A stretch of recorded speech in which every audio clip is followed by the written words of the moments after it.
kali kes rasuah terbongkar, masyarakat sering menyalahkan individu yang terlibat. Tetapi hakikatnya, rasuah bukan sekadar kegagalan individu. Ia juga mencerminkan kegagalan institusi sosial dalam membentuk nilai integriti sejak awal. Persoalannya, adakah kita hanya bergantung kepada pihak berkuasa seperti SPRM atau adakah pencegahan sebenar-benarnya bermula jauh lebih awal di rumah, di sekolah, melalui media dan juga institusi agama?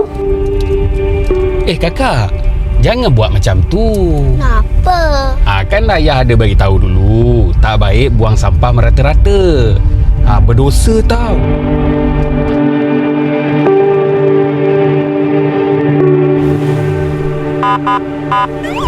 Kena dah. Saman ni. Tuan. Selamat pagi, Cik. Minta IC, Cik? Boleh. Kesalahan lampu merah, Cik. Tuan, Tuan, kau timah sikit, Tuan. Ayah, janganlah macam tu. Itu kan rasuah. Berdosa tau. Betul apa yang nak Cik cakap. Jangan lama macam tu, Cik. Ni saman. Maaf, Cik. Di sinilah masalah bermula. Anak belajar bukan melalui kata-kata tetapi melalui pemerhatian.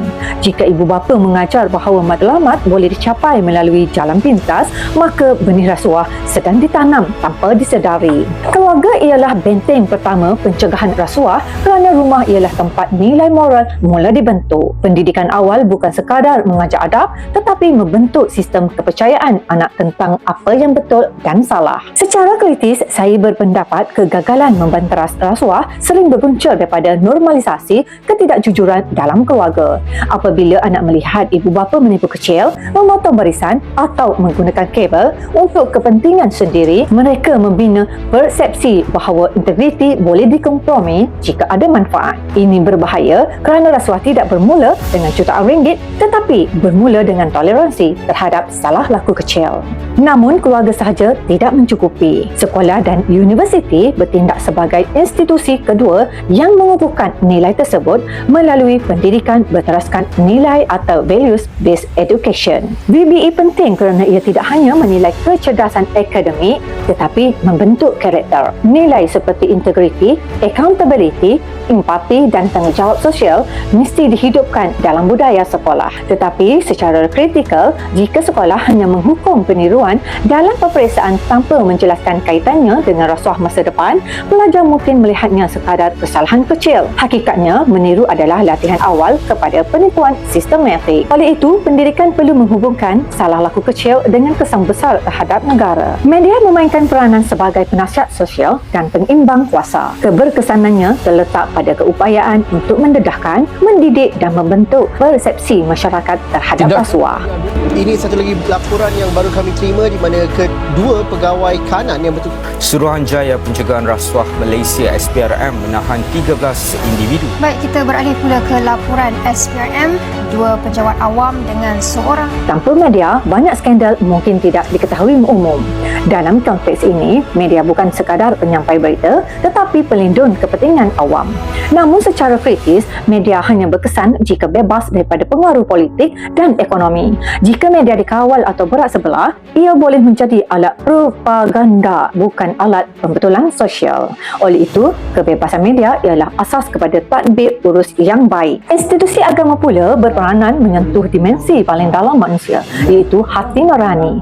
Jika undang-undang mengawal tindakan, agama mengawal niat. Pemimpin agama mempunyai autoriti moral yang tinggi. Mereka boleh membentuk kefahaman bahawa rasuah bukan sekadar melanggar undang-undang tetapi merosakkan keberkatan hidup dan keadilan sosial. Namun, di sinilah cabaran besar. Jika pemimpin agama sendiri terlibat dalam konflik kepentingan, menerima ibuhan yang meragukan atau menyalahgunakan pengaruh, mesej moral akan hilang kredibiliti. Masyarakat bukan hanya mendengar ceramah tetapi menilai kehidupan pemimpin itu sendiri.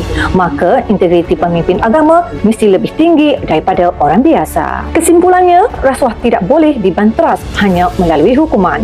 Hukuman menakutkan, tetapi nilai membentuk manusia. Keluarga membina asas integriti, pendidikan mengukuhkan prinsip. Media memastikan ketelusan, agama membimbing hati nurani. Jika keempat-empat institusi ini gagal, rasuah akan terus hidup. Tetapi, jika semuanya berfungsi dengan baik, kita bukan sekadar membanteras rasuah, kita membina generasi yang membencinya. Kerana akhirnya, rasuah bukan bermula di pejabat, rasuah bermula dalam pilihan kecil manusia.